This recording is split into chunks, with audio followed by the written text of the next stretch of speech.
بسم الله الرحمن الرحيم الحمد لله رب العالمين والعاقبة للمتقين والصلاة والسلام على رسوله محمد آله وصحبه أجمعين أما بعد السلام عليكم aziz hurmatli mehmonlar. Ushbu birodarimiz akramjonni chaqirganlar paytda mana bu xonadonga kelib ikki yoshni baxti uchun saodat uchun duoga yig'ilgan ekanmiz. Avvalambor bu ertalabda qilingan duolarimizni barakotli qilsin.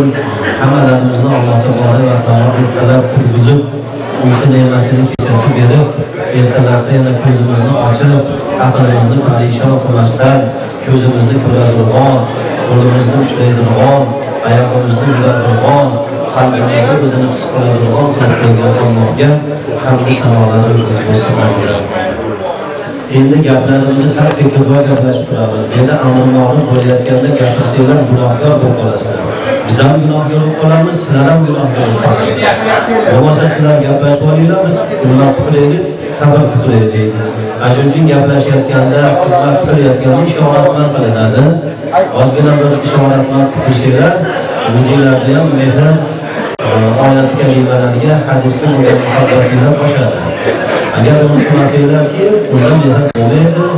Aytgan narsa masala qalbingizga kirmay qoladi. Shuning uchun umid bilan bu birodarimiz tahlil biroy bo'lib, bu boshlanish arafasida hammalarda aytgan, hammamizga xushxabar jo'natgan. Bu umid bilan endi sizni o'zimizdan qorilar, ustozlar bilan o'tiribdi, bu sizlarga xizmatinglar. Shuning uchun ozgina sabr qilib, ish qilayotganda itoat bilan sekinroq gaplashib tursanglar, o'shanda bir-biringlarga va bu yerdagi mehmonlarga muhabbatinglar bo'ladi. Mana Alloh tabolay va taolo birodarimiz qiz uzatyaptilar ekan, rahim ekan. Borayotgan yerlarida oilalarini Alloh tabolay va taolo mustahkam oilalardan bo'lishni nasib aylasin. Endi qiz bolani ojiza deyiladi aslida. Bu ojiza bo'lgandan keyin otani hukmida bo'lar ekan.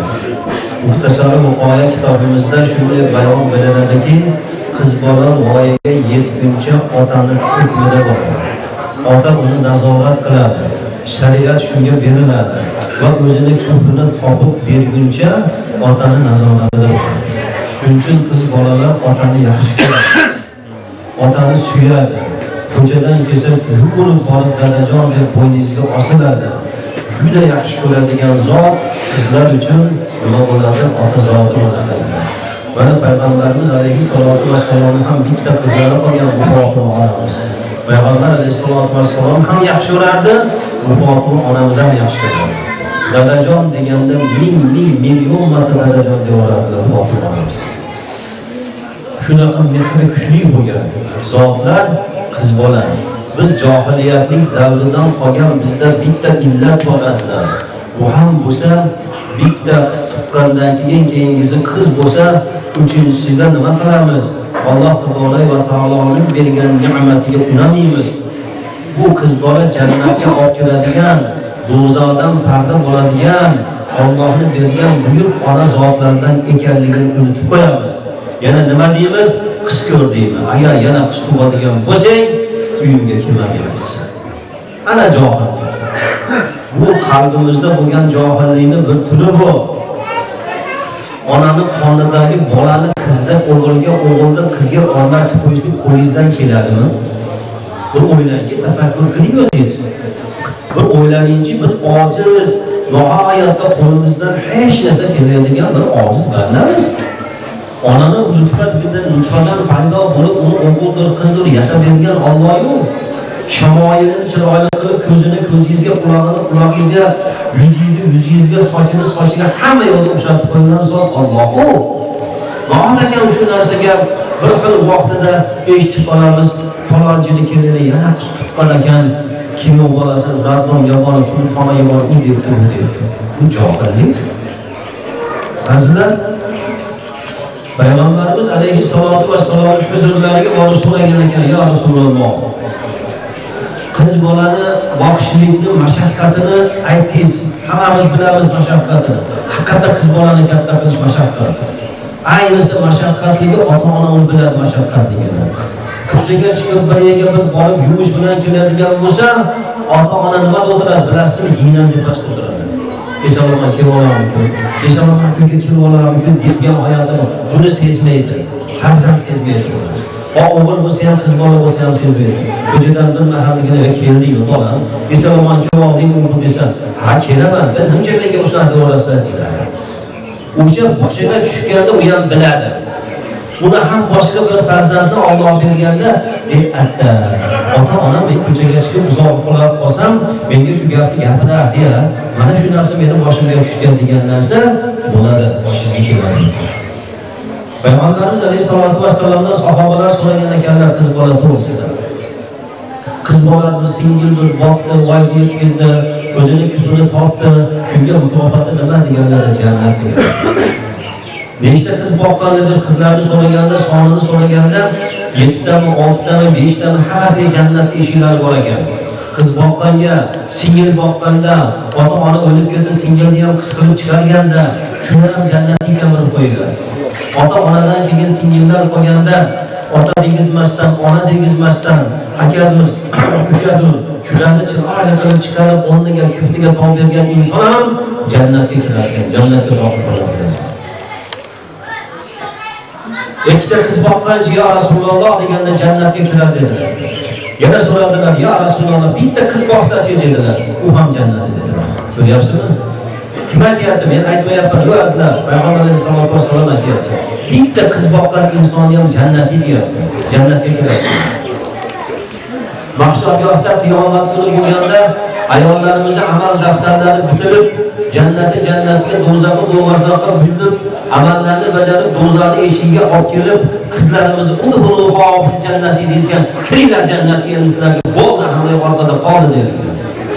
Shunda jannatning eshigiga tagiga kelib aytar ekanki, ey Robbi, bu jannatning ichida bizning vujudimizga sababchi bo'lgan otamizdir, onamizdir, bormi der ekan. Yo'q, ular hali jannatga kirgani, ular azobini tortyapti desa, kim aytar ekan bilasizlarmi? Siz bilan biz o'tirgan qora ko'z ayta olamiz akamiz unday masalan. Biz jannatning eshigini oldiga olib kelib qo'ysa, indamay kirib ketaveramiz ekan. Otam qani, onam qani ular ishga yaramaymiz ekan biz. Qizlar yarar ekan, birodarlar. O'sha sen qiz tug'ding, nimaga qiz tug'orasan?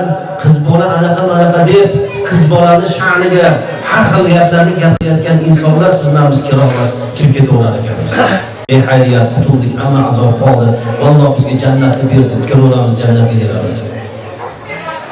Jannatning eshigidan tagiga qizlarimizni olib kelib qo'ysa, qizlar aytar ekanki, bu jannatda biz otamiz, onamiz bormi yo Robbi der ekan. Ha ular hali jannatga kirgani yo'q, ular azobni tubatda der ekan Alloh. Shunda aytar ekanki, ey yaratgan Alloh, otamizsiz onamizni jannat bizga tatmaydi degan. Qizlar aytar ekan, "Ey birodarlar, jannat bizga tatmaydi. Ota-onamizni jannatga kirgizgan, ana endi biz ham jannatga kiramiz" dedi. Ha, ular azob uqubatda desa, qolgan gapni qolgan aytar ekan, "O'sha azob uqubatni bizga bergin yo Robbi, o'sha ota-onamizni azob uqubatni biz tortaylik-ku, ota-onamizni jannatga kirsin" dedi.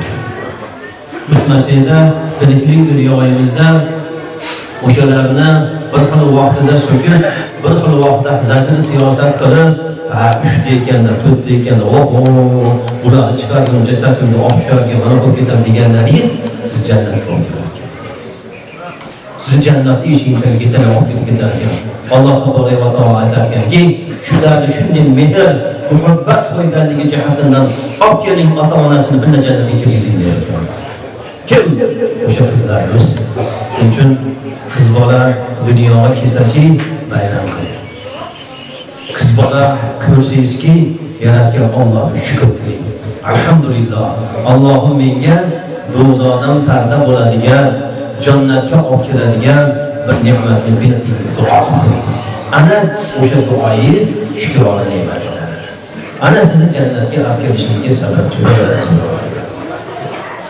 Mana Payg'ambarimiz alayhissalatu vassalom hozir yana bitta narsa, aziz birodarlar, hamma yoshlarimiz, hozir zamonimiz nihoyatda texnika, qo'limizda telefon, internet degan narsalar bor. Bu yaxshi tarafi ham bor, yomon tarafi ham bor. Yaxshi tarafdan foydalansangiz manfaat olasiz, yomon tarafdan foydalansangiz adashib ketasiz. Endi hozirgi zamon hamma yo'q kiyim dizsimi, to'qlik dizsimi, boshqa dizsimi internetdan topib olyapsiz. Internetdan topib shunday aynaqasini bossangiz uyingizga olib beryapti. Uyingizni ham shunga, tanimasangiz ham shunday deb qo'ysangiz, uyingizga olib kelib beradigan zamon bo'lyapti. Nima istasangizda, shunday zamon bo'lyapti. Payg'ambarimiz alayhisolatu vassalom davrlarida bunaqa davr bo'ldi. Mana o'tgangi jumada eshitgan bo'lsanglar, to'y haqida ma'ruza qildik.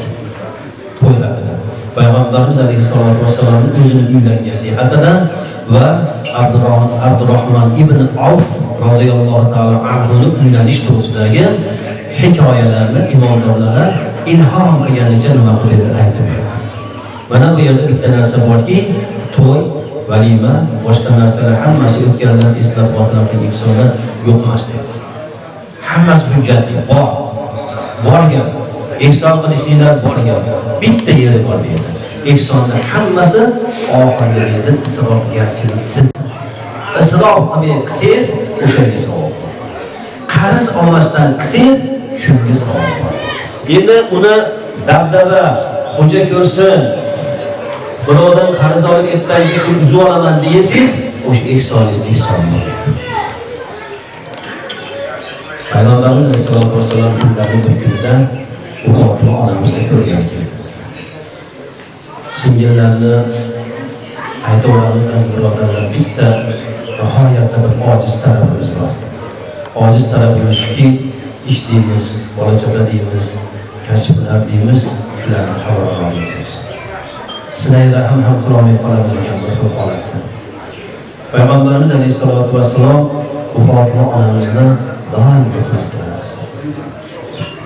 Kunlarning bir kunida Payg'ambarimiz alayhisolatu vassalom Fatima onamizni uylariga ko'rgan ekan. Shundan bir ibrat olaylik azizlar. Eshiklarini chertdilar. Ichkaridan Fatima onamiz hozir kim bo'ldi dedilar. Dadangiz, men Muhammad alayhisolatu vassalomman, qizim sizni ko'rgani keldim. Bo'lib ketdilar. Yana ancha daqiqadan keyin yana eshikni shunday chertdilar. Hozir dadajon, hozir dedilar. 3 bora chertdilar, vaqt o'tkazib, dada yo'q. Oxirgisida eshikni chertib, bolam, tinchmisiz? Sog'ligingiz yaxshimi? Sizdan bir xabar olgani keldim. Shunga davush bermaganingizga hijolat bo'ldim.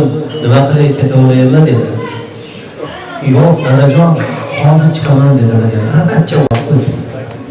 Bir nafas ancha vaqt o'tganidan keyin oldilariga chiqa olmadilar. Shunday dadajonisini ikki olam sharvari bo'lib turgan Payg'ambarimiz alayhissalatu vassalomning oldilariga chiqa olmadi. Eshigini shunday ozgina bir qiyalatdilar, eshikni orasidan assalomu alaykum dadajon, ming bora uzr dedi.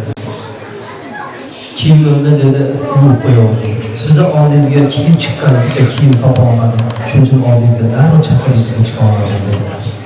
Shunday zotni qizi azizlar, ikki olamga sarvar bo'lgan, podsholar qadamlarining tagida dunyoni chachib qo'ygan, nima desa muhayyo qiladigan Payg'ambarimiz alayhissalatu vassalomning muborak qizlari bir kiyimda yuvib, quritib, yana kiyib, xizmatda bardavom bo'lib turgan va dadasini oldiga hozir bo'la olmayotgan bu Fatima onamiz bo'ladi.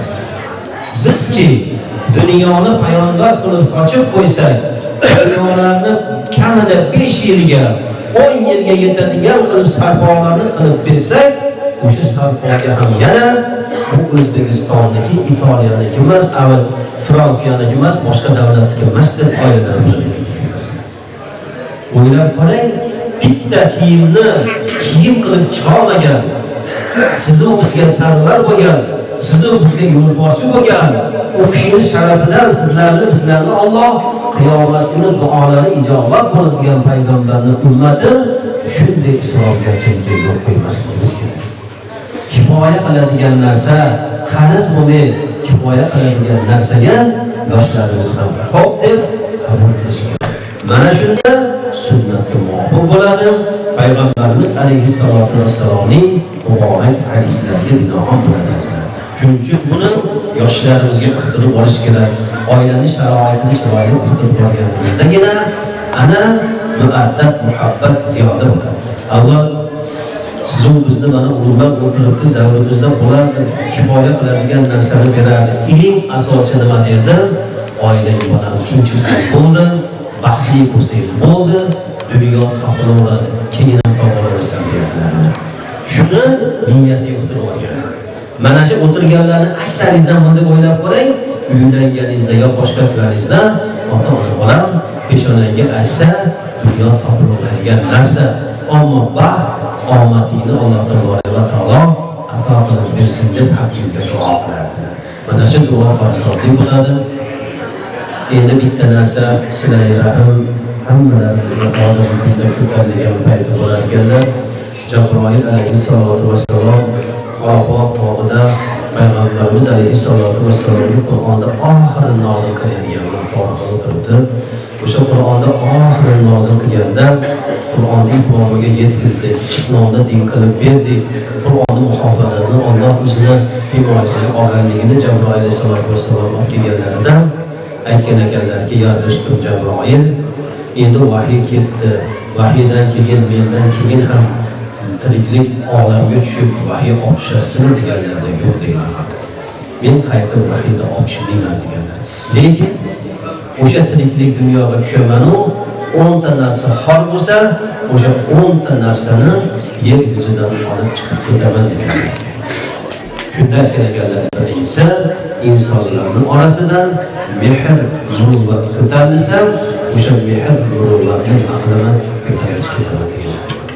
O'ylab qaraylik, eng asosiysi aslan o'rtamizda mehr, muruvvat, qarindosh urug'chilik, aka-ukachilik hech qachon o'rtamizdan ko'tarilmasin.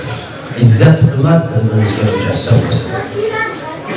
Saudiya mamlakatining Makkatul Mukarrama, Madina Munawvarada katta bir imom o'tgan ekanlar. Zabardast olim imom o'tgan ekanlar. U kishi o'sha paytda omonatdor ekan. Bizning tilimizda oxirgi bank ekan. O'sha bankga pul qo'ysangiz, ertaga shunday beradigan bank. Bir kishi keldilarda, siz omonatdorligingizni bildim. Meni 2000 dinor pulim bor. Shuni ushlab tursalar, men falon mamlakatga borib bir yil ishlab kelaman deganlar. Bir kun bir kishi keldilarda, menda 10.000 dinor pulim bor. Shuni olib tursalar, falon yerga boraman. Qanchada kelasiz deb so'rab ekanlar. 1 yilda beribdilar. 1 yilda kelmabdi, 2 yilda keldilar. Kesalar u kishini tavob bo'lgan ekan. Uydagilar biz omonatga hech qachon xiyonat qilmaganmiz, bilmaymiz dedi. Bu kishini Makkatul Mukarramada chorshanba kuni ulamolarni fatvo beradigan ulamolar yig'ilishadi. Bu kishi Makkatul Mukarramaga keldi, ulamolarni oldiga kelib shunaqa imom chi mendan omonat oldi. Men 2 yilda keldim, 3 yil 1 yil va'da qildim. Omonat uydagilar tahomat bera olmadim. Ha, u kishi taniydi dedilar. U kishi omonatdor dedilar.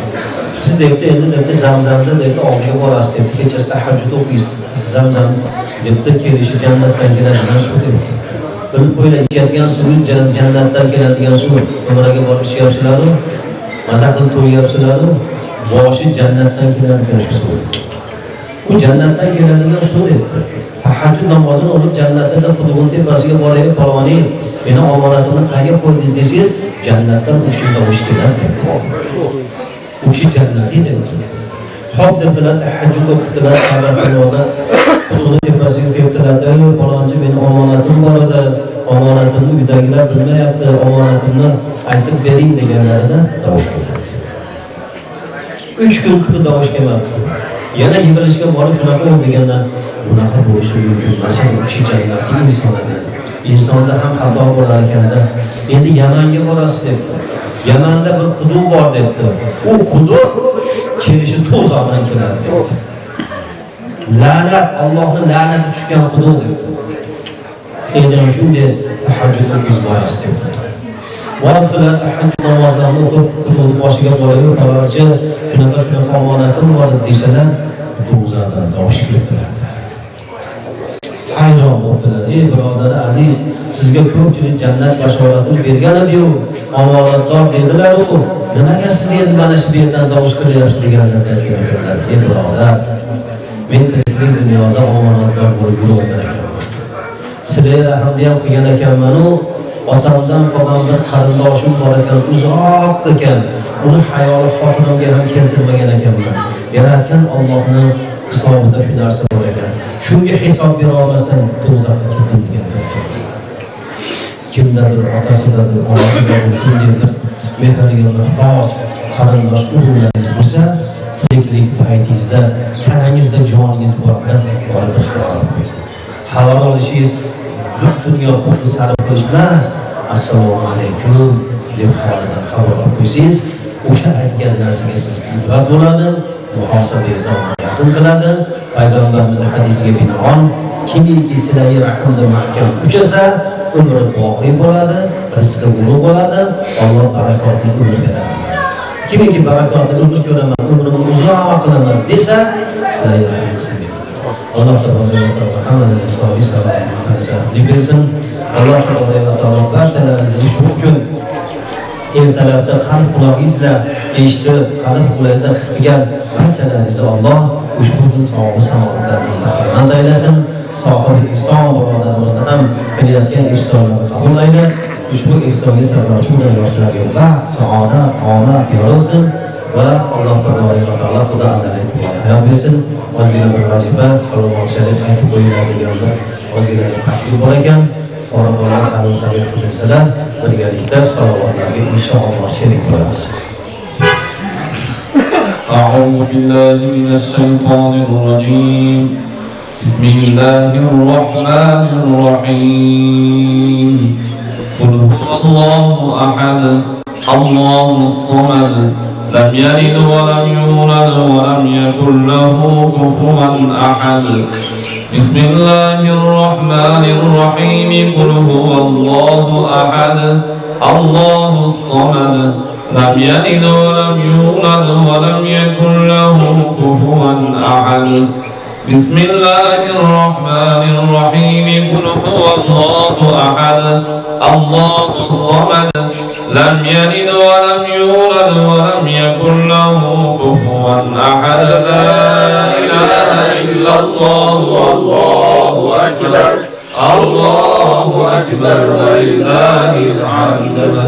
بسم الله الرحمن الرحيم. قل أعوذ برب الفلق من شر ما خلق ومن شر غاسق إذا وقب ومن شر النفاثات في العقد ومن شر حاسد إذا حسد. لا إله إلا الله والله أكبر الله أكبر ولله الحمد. بسم الله الرحمن الرحيم. قل أعوذ برب الناس ملك الناس إله الناس من شر الوسواس الخناس الذي يوسوس في صدور الناس من الجنة والناس. لا إله إلا الله والله